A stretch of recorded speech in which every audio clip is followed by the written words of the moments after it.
Very good morning friends. और आज हम बात करने वाले हैं vitamin for competitive exam. Video को स्टार्ट करने से पहले दो तीन पॉइंट्स हैं जो इम्पोर्टेंट हैं, उसको डिस्कस कर लेते हैं। जब भी हम किसी टॉपिक को प्रिपेयर करते हैं कम्पिटिटिव एग्ज़ाम्स में, चाहे वो आपका कोई भी एग्ज़ाम हो, गवर्नमेंट जॉब के लिए एग्ज़ाम हो, फार्मासिस्ट का हो, गेट हो, जीपैट हो, या पीएचडी के लिए जो एंट्रेंस एग्ज़ाम्स होते हैं, डिफरेंट कम्पिटिटिव एग्ज़ाम्स होते हैं, तो एक चीज़ सब में कॉमन है कि जो टॉपिक्स हैं उनका जो लेवल है वो कहीं ना कहीं अब वेरिएट करने लगा है। तो एटलीस्ट एक हमारे पास फुल प्रूफ इंफॉर्मेशन होनी चाहिए कुछ टॉपिक्स को लेकर जिनसे क्वेश्चंस पूछे जाते हैं। तो उसी को लेकर ये वीडियोस है। तो हम विटामिन को स्टार्ट करेंगे और ऑलमोस्ट मैंने अपर से लेकर बिल्कुल लोअर लेवल तक कवर करने की कोशिश की है। तो विटामिन्स की हिस्ट्री और इंट्रोडक्शन देखें तो ऐसे क्वेश्चंस जो हैं जो हिस्ट्री से पूछे जाते हैं या जिनमें साइंटिस्ट के नाम आते हैं, ये क्वेश्चंस आप देखेंगे आपको आईसीएमआर में मिल जाते हैं, आपको डीबीटी में मिल जाते हैं, कई बार आपको जेएनयू और जो है आपका दिल्ली यूनिवर्सिटी के एग्ज़ाम्स में मिल जाते हैं। तो एविडेंस, जो फर्स्ट एविडेंस था विटामिन्स का, विटामिन्स क्या होते हैं ये हम आगे वाली स्लाइड में देखेंगे। तो सबसे पहले इसको देखें तो क्रिश्चियन इजिकमैन ने सबसे पहले और सर फ्रेडरिक गोलैंड हॉपकिंस ने, आप लास्ट नेम हमेशा याद रखें किसी भी साइंटिस्ट का। अगर आप कुछ हिस्ट्री वाले चीज़ें जो याद रख रहे हैं तो आप चाहे क्रिश्चियन याद रखें ना रखें, आप इजिकमैन और हॉपकिन याद रखेंगे तो आपको एटलीस्ट ये चीज़ें ऑप्शंस में मिल जाएंगी। तो ये कुछ छोटी पॉइंट्स होते हैं जो आपको ध्यान रखने चाहिए आप चाहे कोई भी हिस्ट्री पढ़ रहे हो। ऐसे ही आप देखेंगे फादर ऑफ विटामिन, जिन्होंने जो कॉइंड किया था टर्म विटामिन, तो इसमें आप देखेंगे एक टर्म, एक वर्ड जो है आपका विट बन रहा है और एक वर्ड आपका अमीन बन रहा है। तो अमीन आपको पता है एक फंक्शन ग्रुप था, बाद में इसे चेंज कर कर आपका विटामिन बना दिया गया था। तो कैसमीर फंक, जिन्हें हम फादर ऑफ विटामिन कहते हैं, लेकिन जो मोस्टली क्वेश्चंस आपको मिलेंगे ये आपको इनके ऊपर बेस मिलेंगे, क्रिश्चियन इजिकमैन और सर फ्रेडरिक गोलैंड हॉपकिंस के ऊपर। तो यहाँ पर आपको ज़्यादा क्वेश्चंस मिलते हैं। 1905 में पहली बार ये चीज़ पता लगाई गई थी कि विटामिन से अगर हम कुछ कोएंजाइम्स होते हैं, जो कुछ प्रोस्थेटिक ग्रुप होते हैं, उनको हम हटा दें तो जो है उस विटामिन की बॉडी में डेफिशिएंसी हो जाएगी, कमी हो जाएगी। तो ये चीज़ हमें बताई थी विलियम फ्लेचर ने। तो ये कुछ पॉइंट्स हैं जो आपको थोड़ा सा पता होना चाहिए कि विलियम फ्लेचर ने क्या बताया था, कैसमीर फंक कौन है, या हॉपकिन या इजिकमैन कौन है, तो उसको हम देखेंगे। तो 13 सब्सटेंसेस हैं ऑलमोस्ट जिनको हमने एज एन विटामिन जो है रिकॉग्नाइज किया। अब विटामिन की देखें तो हैव नो न्यूट्रिशन वैल्यू। इसका मतलब क्या है, जैसे आप कार्बोहाइड्रेट खाते हैं आपको कुछ एनर्जी मिलती है, प्रोटीन खाते हैं आपको कुछ कैलोरीज में एनर्जी मिलती है, या आप कोलेस्ट्रॉल देखेंगे, लिपिड्स देखेंगे, फैट देखेंगे। अगर आपने कभी कोई चिप्स का पैकेट खाया है या नमकीन का पैकेट खाया है तो आप उसके पीछे जो देखेंगे चार्ट बना होता है तो उसमें आपको ये सब मिल जाएंगे, फैट, कार्बोहाइड्रेट, प्रोटीन, लेकिन कभी आपको विटामिन के आगे कोई कैलोरीज में या कोई जूल में ऐसी कोई आपको जो है वैल्यू नहीं मिलेगी। तो विटामिन क्या है, आपके ऑर्गेनिक मॉलिक्यूल्स हैं, एसेंशियल माइक्रो न्यूट्रिएंट्स, हमें बहुत कम क्वांटिटी में ये चाहिए होते हैं। मोस्टली हम कोशिश करते हैं कि हमारे फूड से ही कंज्यूम हो जाए। हालांकि आपने बहुत सारे ब्रांड्स देखे होंगे जिनकी टैबलेट्स आती है, न्यूरोबैन फोर्ट आता है, मैक्स रिच आता है, बहुत सारे हैं, रिवाइटल आप देखेंगे। तो बहुत सारी चीज़ें हैं जिनमें आपके इंक्लूड किए जाते हैं। प्रेगनेंसी के टाइम पे आप देखेंगे फोलिक एसिड का जो आपके सिंथेटिक कंपाउंड्स है वो फीमेल्स को दिए जाते हैं। तो ये सारी चीज़ें आपकी इंपॉर्टेंट है। So required for proper functioning of metabolism. अब मेटाबॉलिज्म में आपका बहुत चीज़ें आती हैं, क्रैब साइकिल आ जाता है जिसमें आपका पूरा प्रोसेस चलता है एनर्जी बनने का, उसमें किस तरह से इन्वॉल्व है, ये सारी चीज़ें रहती हैं। Required in diet in addition to carbohydrate, protein and lipid, तो आपको डाइट में रिक्वायर है। अब क्लासिफिकेशन ऑफ विटामिन को बहुत तरीके से किया जा सकता है, फैट सोल्यूबल, वाटर सोल्यूबल सबसे मेन रहता है। इसके बाद जो हो सकता है वो आपका अलग से आप विटामिन बी को निकाल सकते हैं, या फिर आप जो है आपके स्ट्रक्चर बेस्ड जो है आप डिफ्रेंशिएट कर सकते हैं, लेकिन ये सबसे कॉमन रहता है वाटर सोल्यूबल। तो इसके एक शॉर्ट फॉर्म आप आज तक पढ़ते हुए आए हैं ADE के, तो इसको मैंने थोड़ा सा मॉडिफाइड करके एक वर्ड बना दिया है, कीड़ा। जो कि हम नॉर्मली यूज़ करते हैं किसी भी उसमें। तो आप देखेंगे विटामिन ए, विटामिन डी, ई और के, ये जो है आपको फैट सॉल्युबल है, यानी कोई भी चीज़ जिसमें आपका नेचुरल भी हम देखें, जहाँ पर आपके फैट्स हैं, जैसे एग देखते हैं हम, तो उसमें आपको ऑलमोस्ट ये विटामिन मिलते हैं। तो ये आपका रहता है वाटर सॉल्युबल। बी कॉम्प्लेक्स में आप देखेंगे जो वाटर सॉल्युबल है, इनका एक्सक्रीशन जो है आपका यूरिन के थ्रू हो जाता है।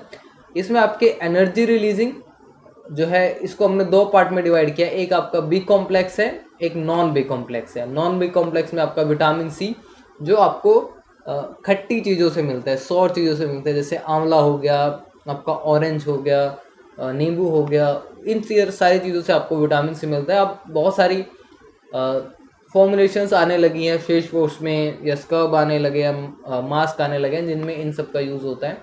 एनर्जी रिलीजिंग तो आप देखें B1, B2, B3, B5, B6, B7, B8। अब यहाँ पर हिमेटोपोइटिक वैल्यू जो आपकी ब्लड फॉर्मेशन में हेल्प करती है, that is B9 and B12। तो ये आपका कुछ इम्पोर्टेंट स्लाइड्स हैं जिसे हम ब्रीफ में कवर अप करने की कोशिश कर रहे हैं। अब यहाँ पर से आपको क्वेश्चंस मिलता है अदर नेम से, बहुत बार क्वेश्चन रहता है। तो विटामिन B1 को हम थायामीन जो है प्रेफर्ड नेम है, नॉट थाइमीन। ये क्वेश्चन आपका 2 या 3 बार आई थिंक रिपीट हो चुका है। ICMR में रिपीट हुआ है, DBT में रिपीट हुआ है, और आई थिंक JNU में भी ये क्वेश्चन पूछा गया है। तो आपको थायामीन जो है आपका ये एक DNA का बेस होता है, लेकिन एक्चुअल जो स्पेलिंग है वो थायामीन है, थाइमीन नहीं है। तो ये आपको ध्यान रखना है, ये चीज़ आपको बहुत बार ऑप्शन में कंफ्यूज करने के लिए दिया जाता है। अदर नेम देखें तो इन्यूरिन और थाइमिन। नेक्स्ट देखें विटामिन B2 राइबोफ्लेविन, और इसका दूसरे जो नाम है विटामिन G और लैक्टोफ्लेविन। विटामिन B3 नाइसिन या नाइसिनामाइड, इसको हम निकोटिनिक एसिड या निकोटिनामाइड या विटामिन PP के नाम से जानते हैं। विटामिन B5 पेंटोथेनिक एसिड के नाम से इसे जानते हैं। Vitamin B6 पायरोडोक्साइन, vitamin B7 biotin, और इसे विटामिन H। ये क्वेश्चन बहुत बार पूछा जा चुका है आपका विटामिन H का। विटामिन B9 फॉलिक एसिड और विटामिन M, ये आपका फेवरेबल ज़्यादातर रहा है गवर्नमेंट एग्जाम से रिलेटेड, जॉब से रिलेटेड जो एग्ज़ाम्स होते हैं उनमें। विटामिन B12 कोबालामीन और साइनोकोबालामीन, इसके साथ साथ कई बार आपको मिथाइल कोबालामीन भी देखने को मिल जाता है, तो वो हम देख लेंगे ऐसा क्यों है। ए का देखें तो रेटिनॉल, और कई बार विटामिन ए का प्रिकर्सर पूछ लिया जाता है, डेट इज़ बीटा कैरोटीन। तो ये बात आपको कई बार जीपेट वगैरह में जो पूछी हुई है विटामिन ए का। मल्टीपल जो आपको मैचिंग के लिए ऑप्शन दिए जाते हैं कि ए का फर्स्ट है, बी का सेकंड है, सी का थर्ड है, तो इस तरह से आप देख सकते हैं। तो विटामिन ए का जो प्रिकर्सर है वो आपका जो है बीटा कैरोटीन है। तो इसके लिए आपके अलग से टैबलेट भी आती हैं, स्पेसिफिकली यूज़ जो है आपका विटामिन ए का होता है, एक्ने में होता है, और आपका जो है आइस के लिए भी होता है, ट्यूब्स भी आती हैं आइसोट्रेटेनोइन करके, तो वो आपका रहता है। विटामिन सी देखेंगे आप, एस्कॉर्बिक एसिड एंटी स्कर्वी जो रहता है, ये आपका रहता है कोलेजन फॉर्मेशन में, ताकि आपकी स्किन जो है वो आपकी जो है एक तरह से लटके ना, तो उसको भी हम देखते हैं। स्कर्वी में भी देखेंगे क्या यूज़ होता है। विटामिन के फाइलोक्यूनिनॉन, इसका हम बताएंगे आगे क्या होता है, आपका जो है ब्लड क्लोटिंग में हेल्प करता है। विटामिन ई टोकोफिरोल, इसको हम ब्यूटी विटामिन भी कहते हैं, और anti sterility vitamin. Sterility vitamin क्या होता है, जो फर्टिलाइजेशन की कैपेसिटी है मेल या फीमेल में, तो उसको हम स्टर्लिटी कहते हैं, तो ये उसको प्रिवेंट करता है, एंटी स्टर्लिटी है। विटामिन डी, इसको सिकोस्टेरॉइड, ये क्वेश्चन आपका पूछा जा चुका है, सिकोस्टेरॉइड क्यों कहते हैं, क्योंकि इसके आप जो स्ट्रक्चर देखेंगे आने वाली वीडियोस में, तो आपको क्या मिलेगा, स्टेरॉइड की तरह, कोलेस्ट्रॉल की तरह कुछ इसमें आपका स्ट्रक्चर मिलेगा। प्रेफर्ड नेम कोलेकैल्सिफेरॉल, और इसे कई बार आगे भी डिवाइड किया जाता है, 125 अल्फा कोलेकैल्सिफेरॉल या कैल्सिफेरॉल या डाईहाइड्रोक्सी कैल्सिफेरॉल, वो उसके दूसरे नेम्स हैं, उसको भी देखेंगे। और एंटी रिकेट्स इसे हम कहते हैं।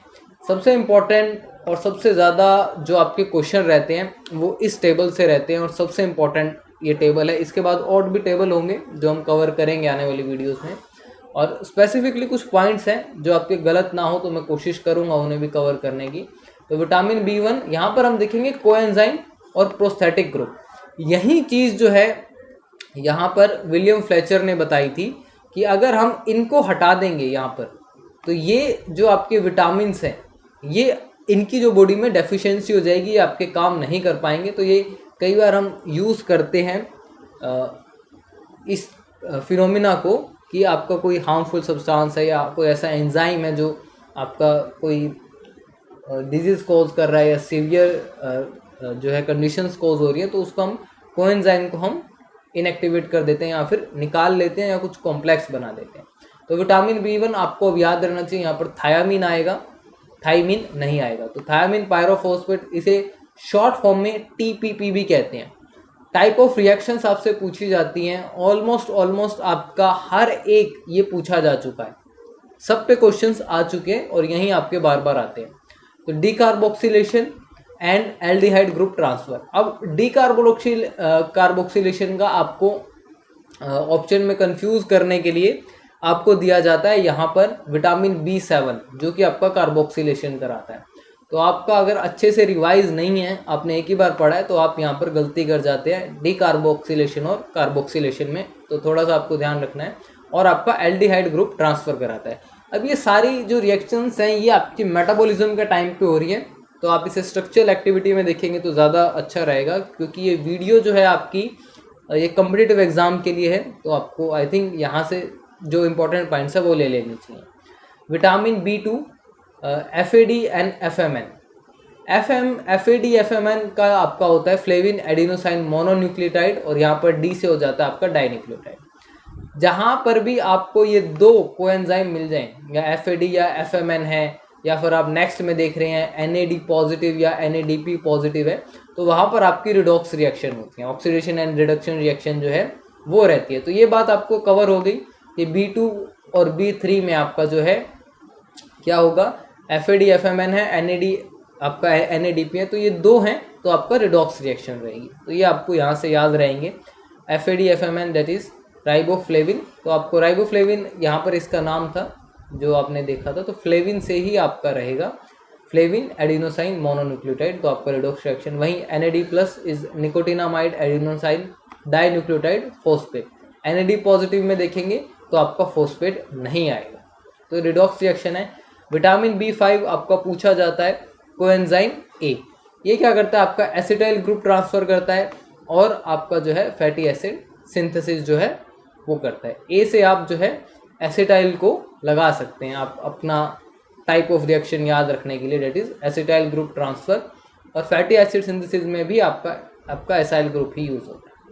विटामिन B6 पायरोडॉक्सिन फॉस्फेट, ये आपका क्वेश्चन JNU में रहा है 2018 या 19 में रहा है। तो ये आपका अमीनो ग्रुप जो है ट्रांसफ़र करता है, तो इसका यही क्वेश्चन पूछा हुआ था कि आपका विटामिन B6 जो है कौन सी रिएक्शन शो करता है। विटामिन B7 बायोटिन या बायोस्टिन, कार्बोक्सिलेशन और आपका ल्यूसिन सिंथेसिस जो है वो आपकी रहती है। विटामिन B9 जिसकी आपकी हेमाटोपोइटिक वैल्यू थी, that is coenzyme is tetrahydrofolate, तो 1 कार्बन ग्रुप ट्रांसफ़र। तो ये आपका 1 कार्बन ग्रुप CH2 हो सकता है, CH3 हो सकता है, तो उसको ये ट्रांसफ़र करता है। विटामिन C का आपका कोई कोएंजाइम नहीं है, तो ये क्वेश्चन आपसे पूछा जा सकता है। काम क्या करता है, प्रोलिन हाइड्रोक्सिलेशन, आपका कोलेजन सिंथेसिस और एंटीऑक्सीडेंट है। अभी आपने देखा होगा इम्यूनिटी को एनहांस करने के लिए विटामिन C कोविड में बताया गया था। तो जो आपके रहता है ऑक्सीडेटिव स्ट्रेस जो होता है उसको कम करता है आपका विटामिन C। कैंसर में भी आपका हेल्पफुल है कि आपको कैंसर ना हो, आपका कुछ रिएक्टिव ऑक्सीजन जो सब्सटेंसेस होते हैं उनसे तो रहता है। विटामिन K, अब यहाँ पर एक क्वेश्चन पूछा जाता है, विटामिन K का कोई कोएंजाइम नहीं है लेकिन विटामिन खुद एक कोएंजाइम है, तो ये बात आपको पूछी जा सकती है। और कैसे काम आता है, carboxylation of glutamate amino acids. अब ये ग्लूटामेट अमीनो एसिड किस में इंपॉर्टेंट है, जो आपके क्लोटिंग फैक्टर्स होते हैं 2, 7, 9, 11 कुछ रहता है नंबर, क्लोटिंग फैक्टर 2, 7, 9 और 11, तो उनका कार्बोक्सिलेशन जो है वो होता है ग्लूटामेट अमीनो एसिड्स में, तभी वो एक्टिव होते हैं। तो that is vitamin K is itself an coenzyme. Vitamin B12 is methyl cobalamin and deoxy adenosyl cobalamin. तो ये जो रिएक्शन है ये आपसे बहुत बार पूछी जा चुकी है, intermolecular rearrangement and methyl transfer. Specifically आपको ऑप्शन में मिलेगा इंटरमोलिकुलर रीअरेंजमेंट, और यहीं आपको चूज करना है।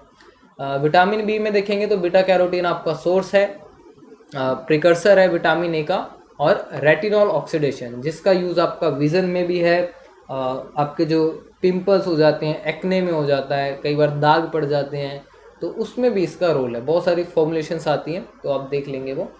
सो I hope you like the video. In the next upcoming videos we are covering the lefted portion, कि आपका कोई क्वेश्चन छूटे ना। So I hope you like the video and press